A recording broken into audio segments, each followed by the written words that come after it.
Pamela. I'm Ebong. And I'm Kate, and today we're dishing with you from Coco Sala, which is at 929 F Street Northwest in the heart of Chinatown. And today we have a published author with us. So we're all very excited. Jess McCann, thank you for being with us. Thanks for having me. Of course. So you lost him at Hello, but Did you? I don't know. I have to find out. How would I lose someone at Hello?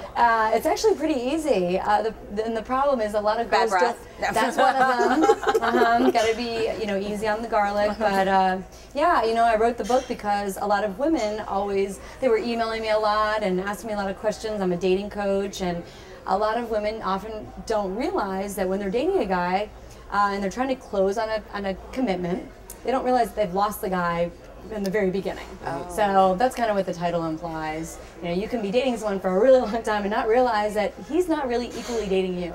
Now, you mentioned you were a dating coach. Tell us a little bit about that, because that was your profession before you became an author. And are you still a dating coach? Actually, my profession before I became an author, I was a salesperson. Oh, wow. I ran my own sales company where I employed very entry-level salespeople, and then I moved into capital medical equipment sales. And the idea from the book spawned from sales because I learned that if I could win over customers, I could use those same techniques to win over men. And I started, teaching that way. And that's kind of how the book was born. And being a dating coach has been interesting, especially because a lot of my clients don't even live in the United States.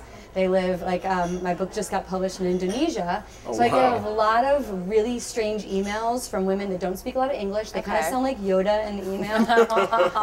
So I try to make out what their problem is, but it's been fun. So I do coaching on the phone, on email. So you have to understand about different cultures and what dating would be like in different cultures. I do, and I realized that the Australian women are not very happy with Australian men. I had no idea. I would like to be happy with an Australian man. But apparently they're all players. I had no idea. Yeah, I heard that too.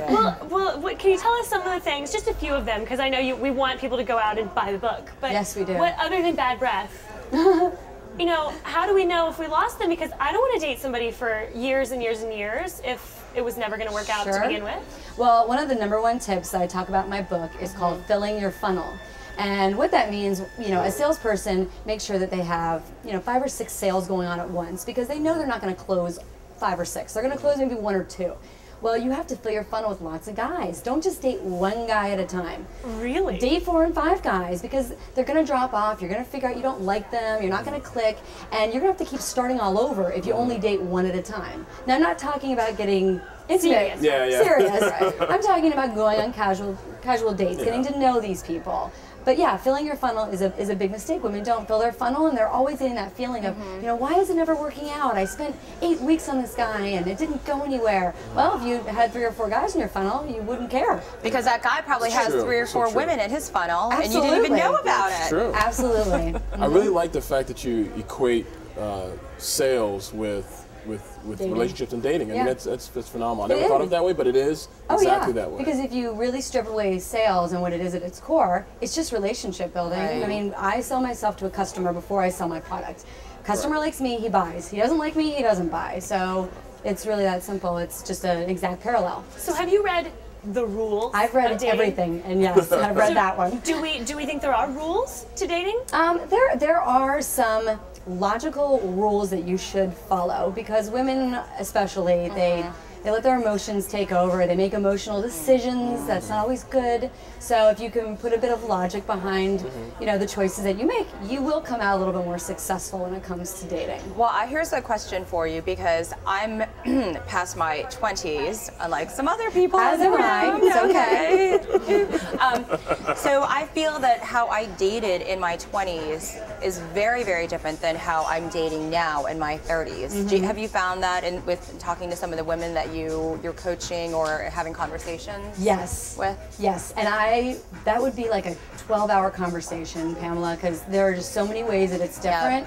I was just talking to a client yesterday actually about internet dating and how when you are older, you know, this woman is about 37, and she went online, and you know, on Match.com you can put down like, I want him to be 6'2", make $100,000 a year, I want him to have brown hair, brown eyes, not married, no kids, and it's like, this isn't Burger King. You can't just go up and order a combo meal. Like, it doesn't happen the way you want it. Right. So you have to really become open-minded. Right. You have to really think about, you know, if I'm in my 30s, I'm going to date some guy that is in his 30s, maybe 40s. He might be married before. He might have kids now. You know, you just have to stop really pigeonholing yourself into finding one specific type of guy. That's just one thing that I've noticed has to become different when you're dating in your 30s. Right. Exactly. Yeah. I found your tips very interesting. Can you give us one more? Because we want you guys to all buy the book. Men included, so they can learn what to do and what not to do. I think that the best one also in the book would be a technique called ending at the height of impulse,